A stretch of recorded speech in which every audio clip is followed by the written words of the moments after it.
Good afternoon, everyone. Welcome to Augustus 3 and 4.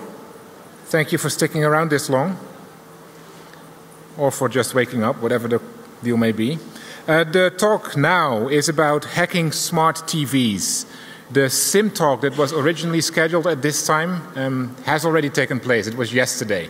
The author, the speaker, was no longer here today, so we couldn't do it at this time slot.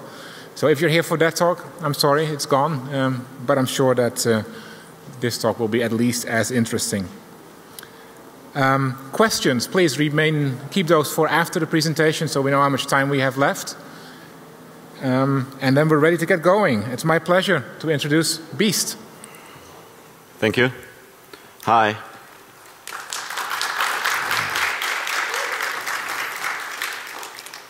Yeah, as a title, I'm going to talk about the smart TV hacking. Let me introduce myself thoroughly. So my handle is Beist, and I'm from Korea University. Yeah, the name is Korea University. And I named it to Advisory Council for Cyber Command in Korea. I'm highly interested in offensive security, like finding vulnerabilities and reverse engineering, something like that. So I'm going to talk.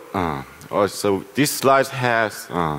We can start with what's the research motivation, and what is smart TV, and what's the attack point on smart TV, and then how I made rootkits on smart TV.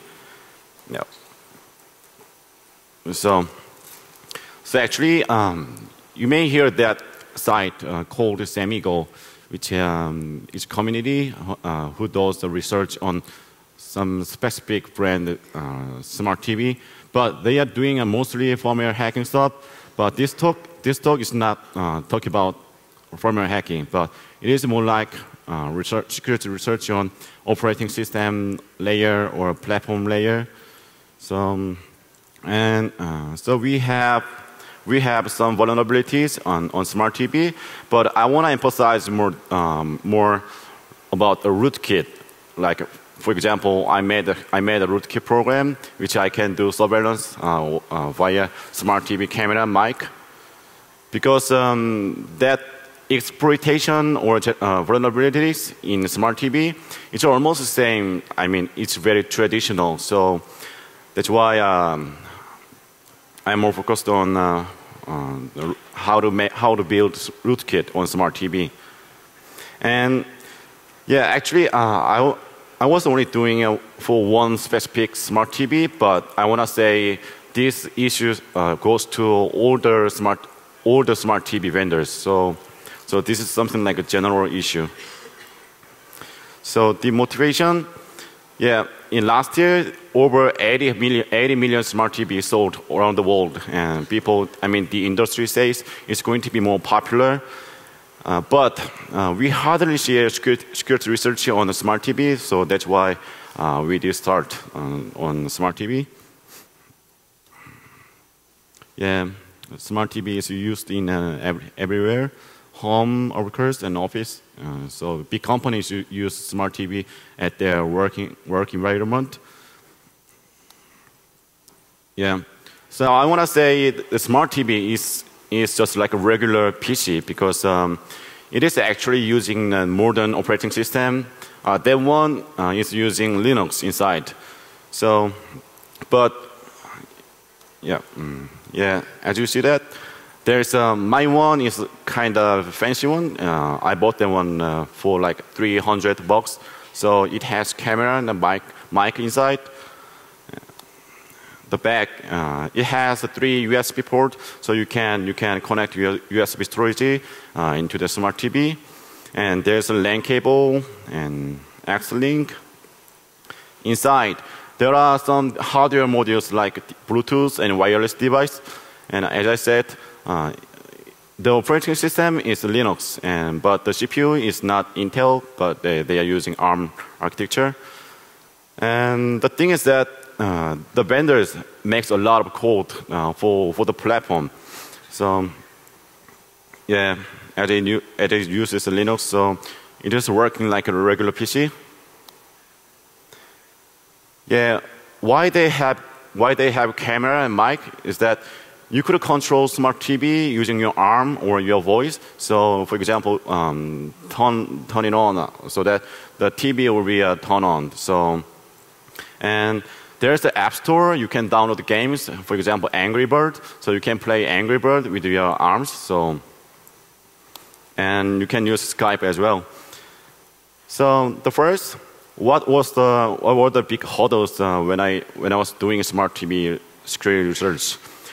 The thing is that there are not many documentation about the smart TV security, and the TV is totally the black box, which means you have to do a full reverse engineering to understand how it works. So, and the thing is that I thought the smart TV software was not that big, but I realized it is really big.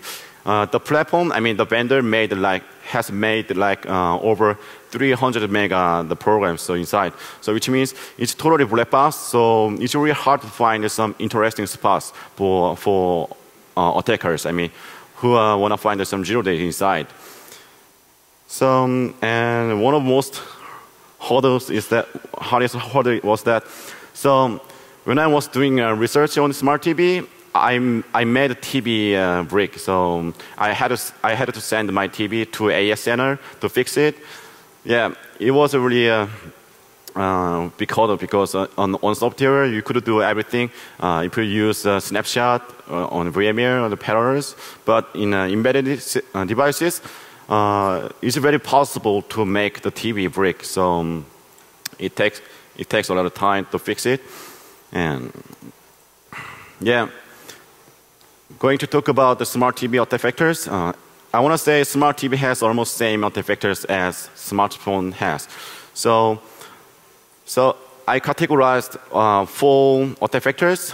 One is a hacker who knows Microsoft apps to the app market. So smart TV has an app market, like Android has Google Play and iOS has App Store, things like that. So it has its own market.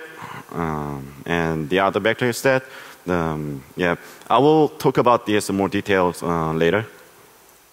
So, yeah, so this talk covers from the start to the end. So, yeah, like how I start research on smart TV. It's like the same when you do stuff on mobile devices. So, for example, when you research on Android or iOS, you gotta get root at first, so that you could see, you could understand the internals, so that you could test stuff you want.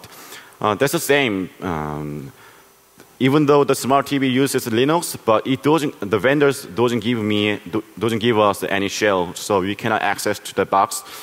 So we gotta find a way to get a shell from smart TV.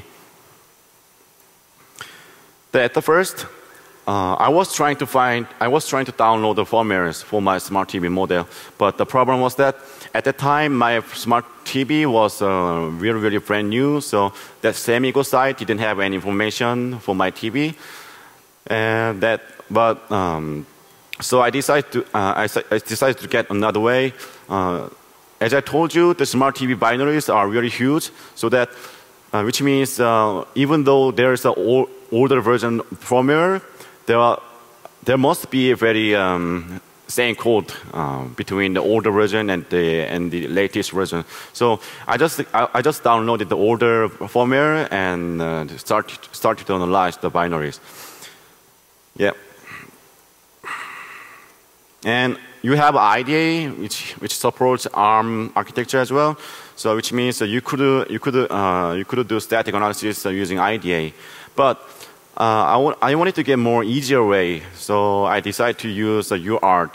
So actually, UART or JTAG stuff pretty basic in hardware stuff. But yeah, why I try to use UART is that normally embedded developers make a lot of debug messages in the code. So it usually goes to a UART port because many embedded systems don't have a monitor. So if you put a UART port and if you redirect the messages to your box, you could see all the messages which developers made it.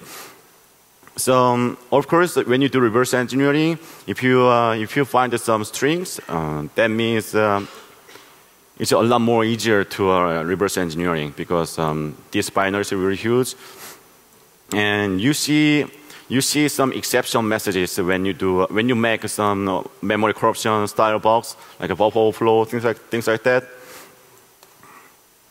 So by default, the UART mode is disabled, so you gotta make it enabled before using a UART. So there are two ways to get into service mode.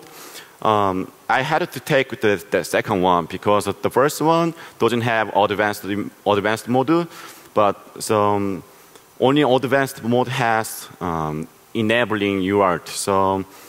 But usually normal remote controller doesn't have info or factory key, so that you gotta generate that the key yourself. So you see OX8F and OX1F and OX3V that match the info and factory. So I got this from Semigo, by the way. So you program this and you send it via yeah, I made this one. This is for sending IRDA signals. So I use the Arduino, and you see that advanced mode and UART enable. Yeah. So some configuration. Yeah. So I think we are ready to reverse engineering on the Smart TV. So you have binaries and you can do static analysis. And you could get some useful messages from Smart TV via the UART port. So that my strategy to find the vulnerabilities in Smart TV, I mean to get a shell. The first one, I do a static analysis, I mean reverse engineering. And if I got something interesting, I mean to try to trigger that vulnerability, I do test. And the third one is that so after test, I read messages from the Smart TV so that I could know if my payload was working or not. If it didn't work, I repeat this process until I find 0 days in Smart TV. So after this work, I've got like 10 vulnerabilities in Smart TV in almost every attack vectors. The first one is that I told you Smart TV has its own app store. So, but a little bit a weird thing is that developers only can use HTML, JavaScript, and Flash. You cannot use native languages like C or C++. I think this is because there are two reasons, I think. But the first one is this is because of portability, and second one is because of the security policy. Why I'm mentioning a security policy here?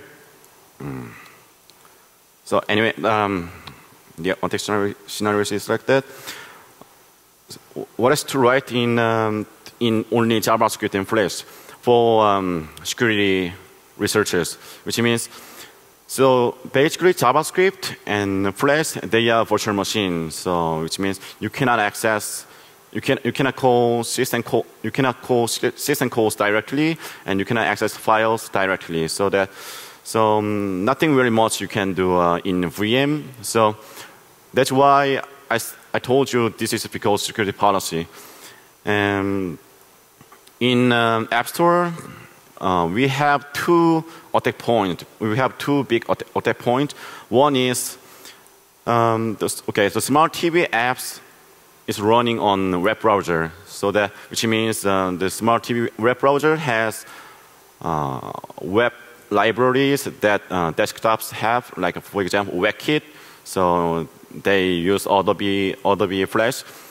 So the Flash attacking WebKit or Flash are very traditional. So I passed this one, but I was more focusing on the second part.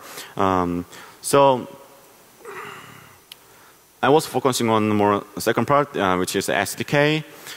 So you cannot make much useful program only using JavaScript or Flash, so the vendor gives you SDK to make developers making more application more easier. For example, you could use the file IO API, or you could control network stuff, or you could control the screen. So, but the thing is that, yeah, the JavaScript and the Flash, the virtual machine, but you could use this API in JavaScript, but this API is implemented in a native level. So, which means you could find some vulnerabilities inside. Yeah, you would get access to the box. So first one, oh yeah, basically most of the APIs do sanity checks. You see this function. So when you try to do directory traversal // it checks it. Yeah, that is very simple, by the way. So the problem is that they don't have sandbox. So if there's any vulnerable API, it's all gone, because you see that every application is running as root privilege. So if there's any single API bug, you would get root privilege on the box. So I'm going to show around 3 vulnerabilities in App Store. The first one is, so when your Smart TV installs program from App Store, it first downloads XML file, and the XML file has application name or title, compilation type, descriptions, things like that. And download is that the real binary to get download after parsing XML. So this is ARM code. So I have like 100 slides, so I go. So you see that function BL ZN13C Navy app base exe shell.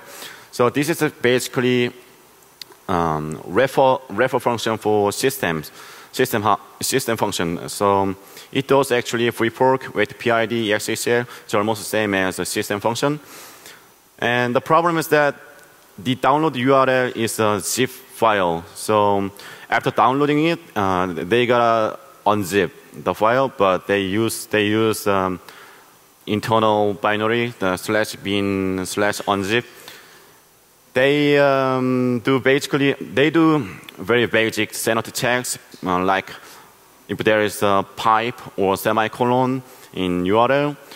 Pipe and semicolon is somewhat special characters in Linux. You could execute multiple commands at the same time. But they didn't check the tilt character, so tilt also you could use multiple executions.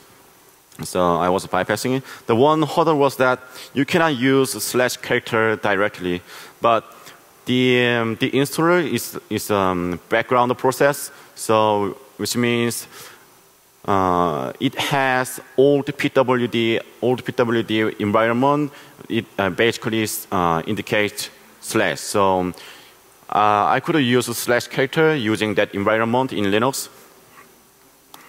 Then after that is a simple stack overflow.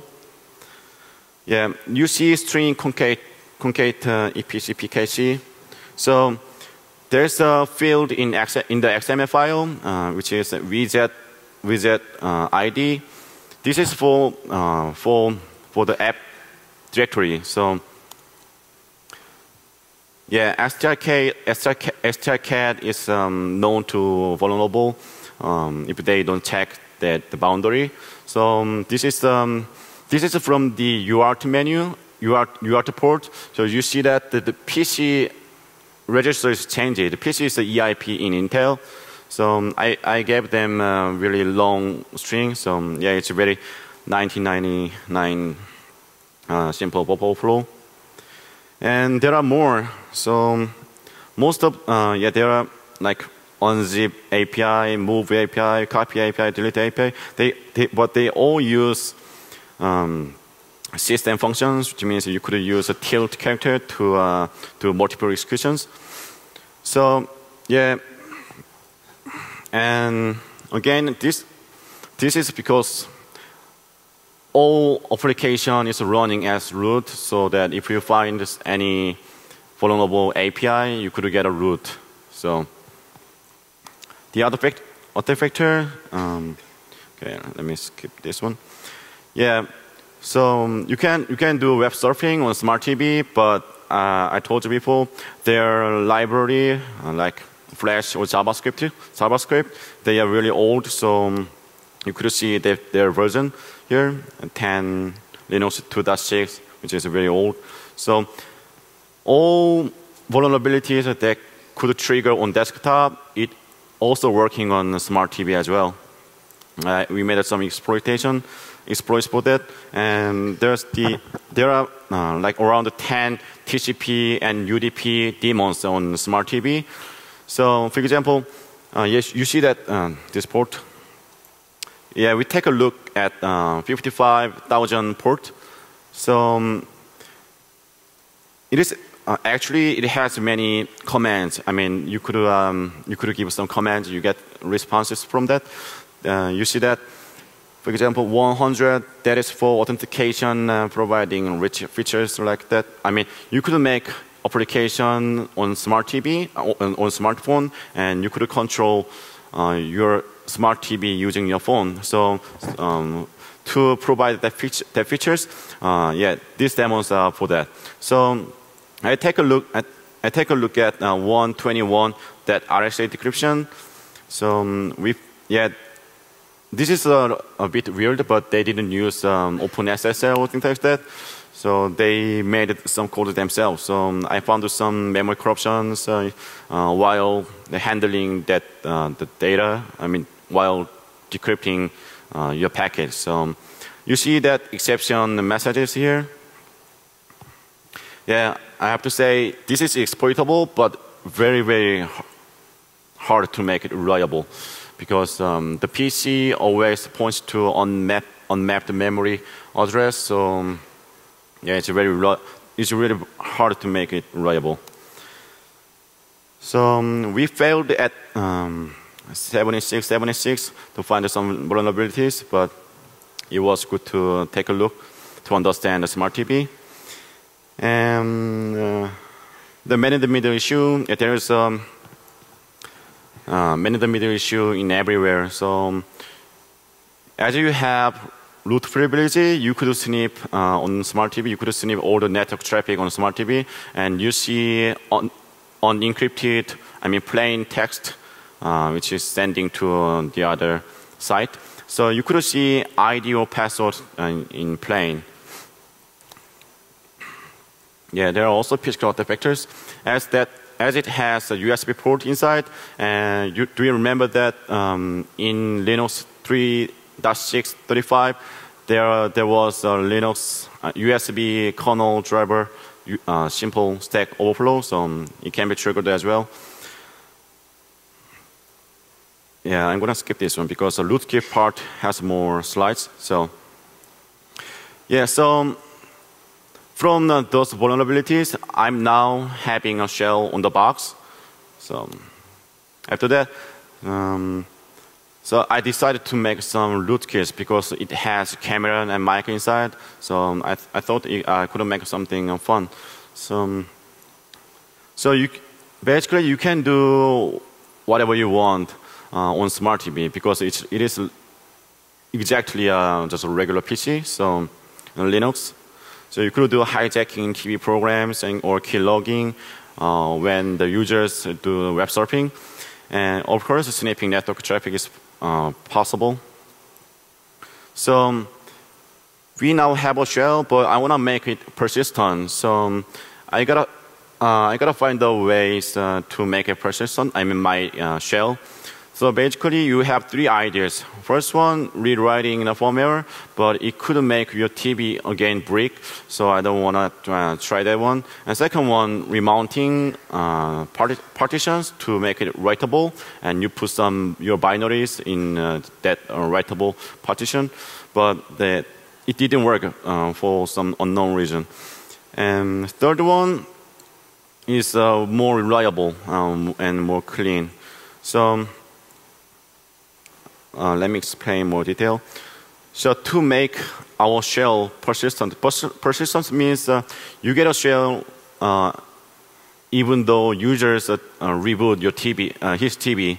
So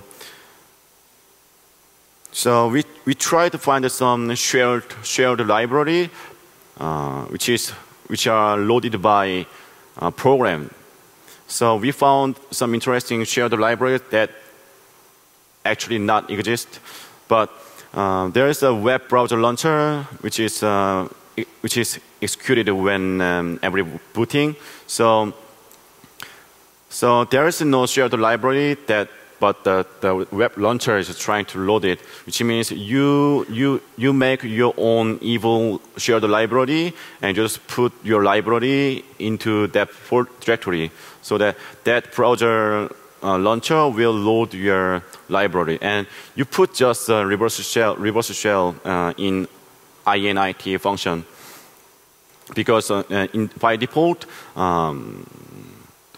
the program will load will execute your init function. So it is very simple.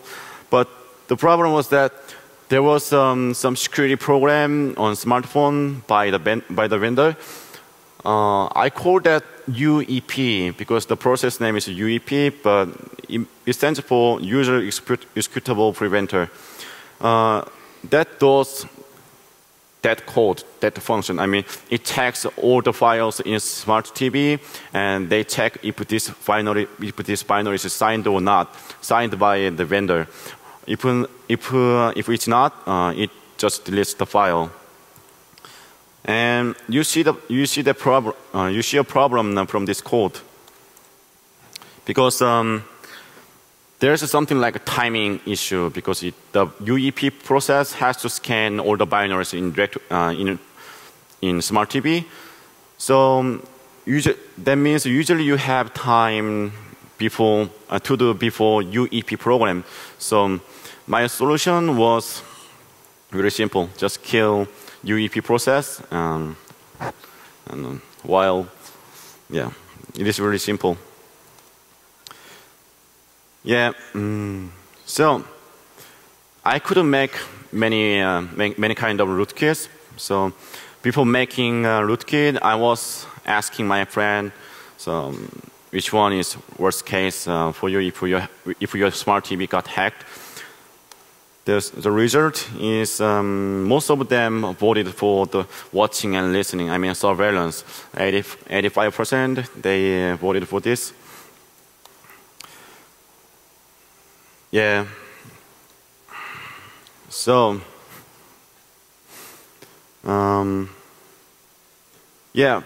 so we have 30 minutes, but before we go to how to implement, how I did implement surveillance programs, I want to mention that the surveillance between a smartphone and Smart TV.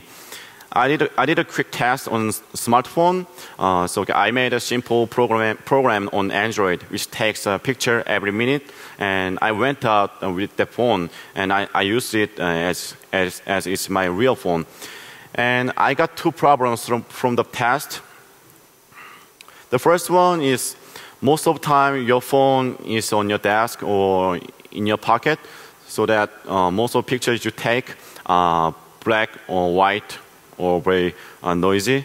So on the 1% photos were okay, but the other 99% photos were useless, I mean, for attackers.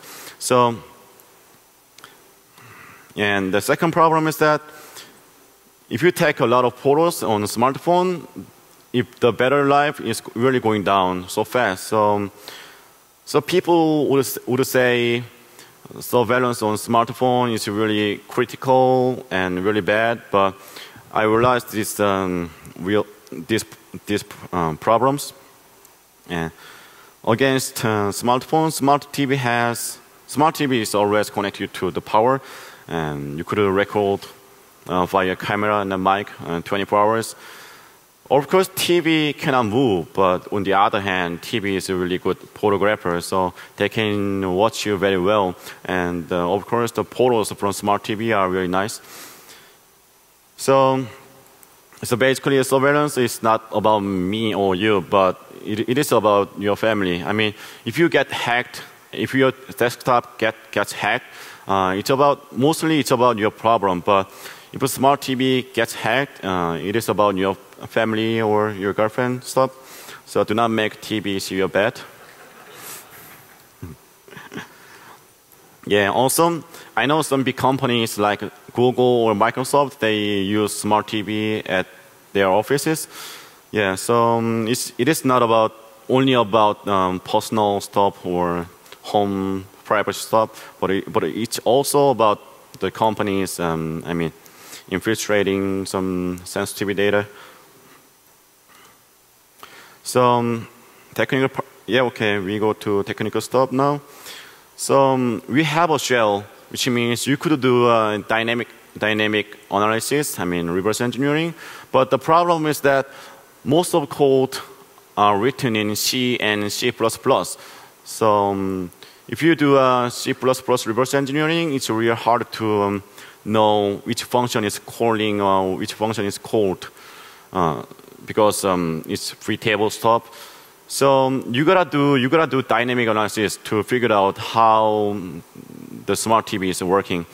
So I was going to make my own DBI program, but I found a very nice one. Colin Mulliner made a DBI program for Android. So I slightly modified the code and tried to use it on the smart TV. Yet it works pretty well. So the DBI works like it tracks a target process and changes PC register and put some shellcode and execute it. Yeah, it is pretty much same when you do like hooking stuff. Yeah, pretty easy, but it works really great. So like this, you can put some hooking code, and you can do hooking on runtime. So why I use the DBI program is to know basically LR register and PC register. In ARM, LR register has that return address. So after knowing LR register, we can know that, oh, this function is called from this function. So it makes much more easier to understand the whole process. So of course you can know the arguments like R0, R1, R3. They have the arguments, and also you see a free table. And the one tip is that, so in binary, they are checking some global variables. So if it's a debugger version, it prints some useful message. So if you see them, the reverse engineering job would be more easier. Basically, our binary is a release version, so you cannot see those useful messages, but you could do runtime patching like this way. So using ptrace and call. So after this, you would see all the useful messages from the smart TV box. And I wanted to make my rootkit working 24 hours, which means it would work even though users turn off your smart TV. So yeah, this should be possible because it's just software. So yeah, I just skip it. Yeah, after reversing really many code, I figured out the TCTV power function that does actual turning on and turning off. So before reaching a power function, it does off the screen and sound mute and killing some process. But at that time, the kernel is still working. So, and after that, when they reach to TCTV power function, it actually goes to turn off. So that, yeah, that's very simple. Using hooking program, you just put return at the top of TCTV power, so that the sound is black and the sound is mute and screen is black, but still alive. And so it looks like turn off, except that LED blue one. So to turn off the LED, you gotta call set light effect. Well, I figured out this function does that job, but yeah, it's really a lot of code, so I cannot bring them up on these slides. So if you call this function with argument 0, that blue LED will be turned off. So yeah, so it totally looks turned off, but our rootkit is still working inside. So we gotta set second flag when users turn on the TV. So you gotta just roll back logically. You just roll back all the stuff. So yeah, right now you never notice if there is a rootkit program and if that rootkit program is even working 24 hours. Even though you turn off your TV. But we don't have a surveillance program yet, so let's talk about surveillance program. Yeah, we will implement two surveillance program. One is taking pictures and it sends the photos to my server automatically. And second one is that video recording and doing some live streaming stuff. So to make that rootkit program, so I had to understand how the camera and mic work on smart TV. I mean, you gotta understand very low level stuff because yeah, of course there are some API. I mean that SDK. There are APIs that you can control camera and mic using those APIs, but it's an application level. So which means it cannot be background. So users may notice there is some malicious program is working. So I had to take that second option. So I went to understand that low level stuff. So I mean, to use the camera and the mic. So I figured out I gotta open the TMP stream socket and I send the camera those commands like camera stop sec cam streaming and set mic volume and things like that. So this is the protocol between the camera device and user level process. So if you send those messages, those commands to the socket, so it takes a picture. So it is basically ASN.1, which is really simple. So it's like length command, length command, length values, something like that. So this is done for set cam video display size. So you see that, yeah, there's a length and a value. Very easy to recognize.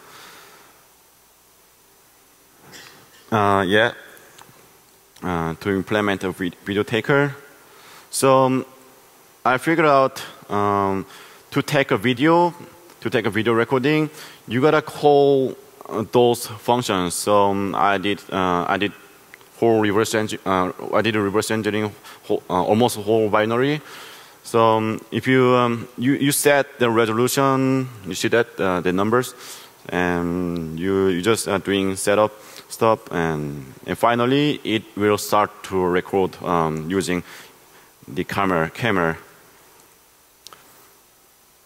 Yeah, but we wanted to make a live streaming, so which means you gotta dump that recording file into a file system. Well, actually, you could do that. You could send the dump in memory directly and not making file. Yeah, but we just made this for fun, so just choose the easier way. So to dump that purpose into the file. So when you see CMOIP buffer read function, yeah, you see the bad location and good location. If you can jump to a good location, there is the fopen function.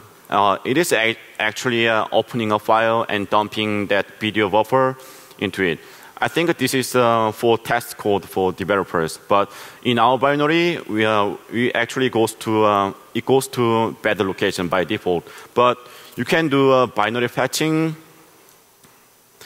So if you can read the ARM code, so to jump to good location, you gotta set the argument plus 1C as not 0. So for example, 1. So that using that code, you could set that value to 1, and after that, it will dump the video buffer into a file in the file system. So okay, it's time to demo for video surveillance.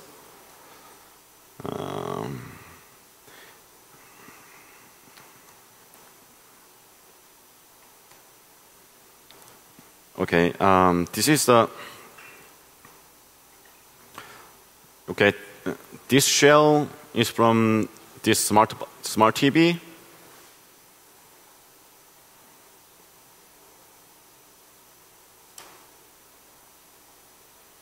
Yeah, as you see that, all the processes are running as root privilege.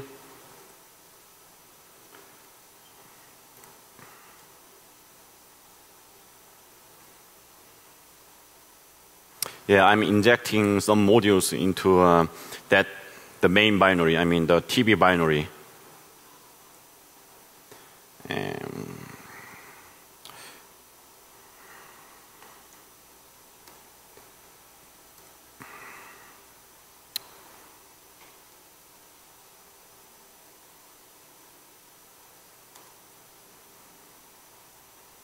Okay.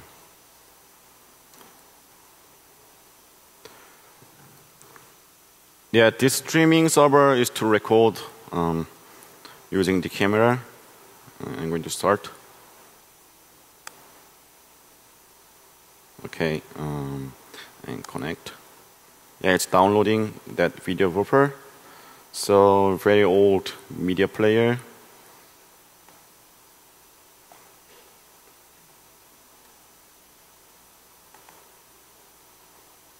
Oh, okay.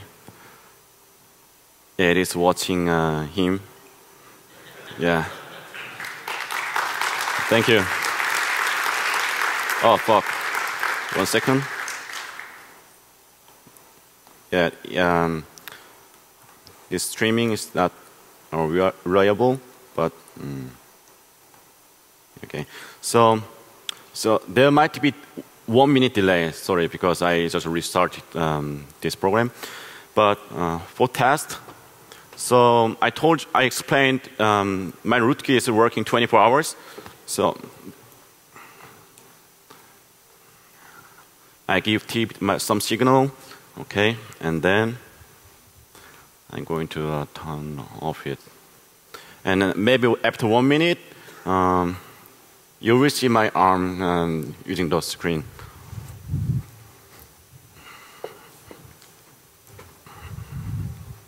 Actually, there is one more demo as well. So after watching my arm there, so can you move your legs so that the people would know?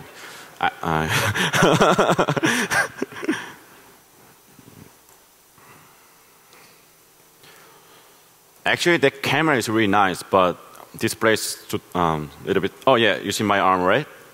Yeah. Thank you. So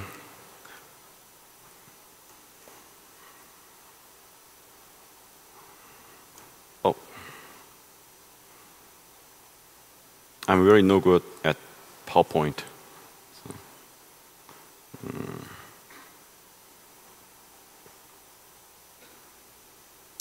So do you remember that the AP Twitter account got hacked like 2 months ago?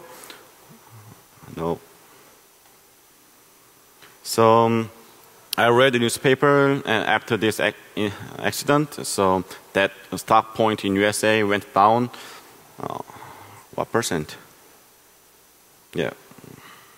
Okay. Yeah, 1%. Yeah, 1% is actually huge. Is not? Isn't it? Okay. So yeah, of course, it's possible to show some text. I mean, to make hogs on smart TV. As you see that there are many API by the vendor, and using those APIs, you could show text and you could show movies, images, music, everything. You could do that, but you cannot use those APIs because it cannot be background, so that the users wouldn't know that if, there's some malicious program is running. So I had to make it on a low level. So I again did reverse engineering the binary. So I found some interesting functions. CC text is running text, and yeah, there are some alternatives to show some messages on smart TV. So when you click some remote, or when you click some menu on remote controller, and if it shows some text messages, so the function flow is like that. At the first, there are some other functions, and then C key help bar, set last index, ordering marker, C text, drawing text, and VTP print. Yeah. So yeah, you see those APIs. You may think that this might be easy to find it, but in smart TV there are like over like 10,000 functions, and it's around 300 megabytes. So it's really hard to find right functions to do whatever you want. And also to use that API, you gotta make sure. I mean, you see just a simple text box, but actually there are many components inside: label, font, color, size, position. So you have to make sure to show messages to victims. So yeah, I want to give you a live demo, but we don't have cable for watching TV programs right now. So I took a video.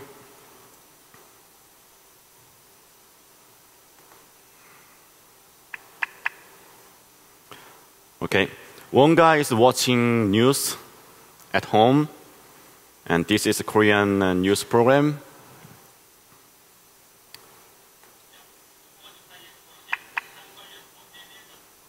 Yeah, you don't have to hear that. It's going to be showed, I mean, some weird message on the smart TV. Can you see? Breaking news, White House is under attack. Gray hash. Thank you.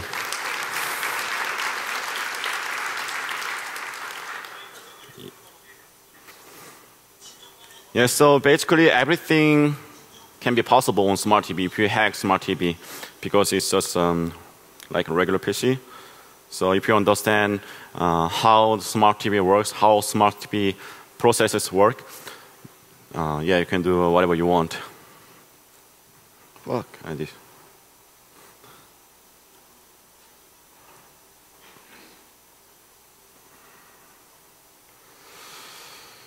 So, time for conclusion. Yeah, I have to say, probably a smart TV hacking doesn't make money as much as smartphone hacks. But, well, I believe that personal privacies are more important. I mean, money is also important as well, but yeah, personal privacy is really important. That's why smart TV industry should make their TV more secure. I mean, they have to think about it very seriously.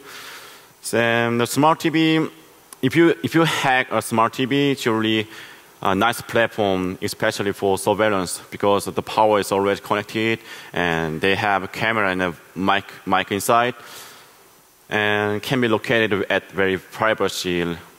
Like you could watch your bed.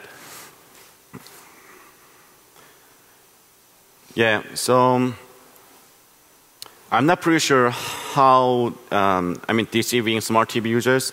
Making hoax. They affect the people, but yeah, this might be a good case.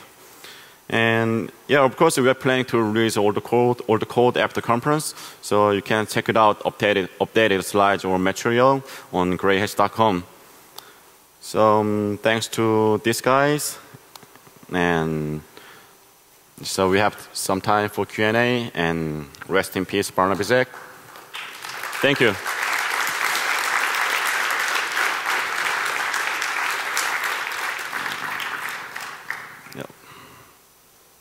Any question?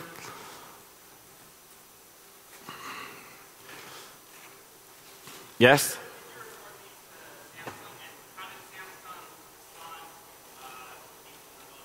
I cannot hear. What? Did you report this to the vendor? Well, actually, first of all, I didn't say Samsung. I didn't say this is a Samsung. But I did a report to the vendor, of course.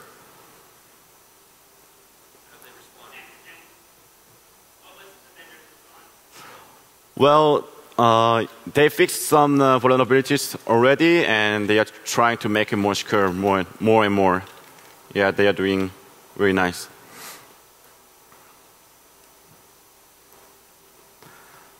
Other question? No more questions? Okay.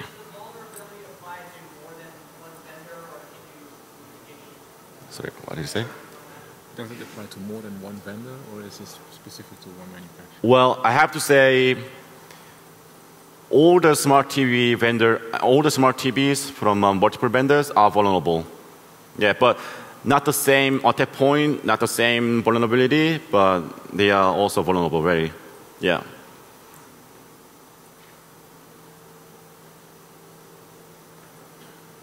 So, thank you for attending my talk.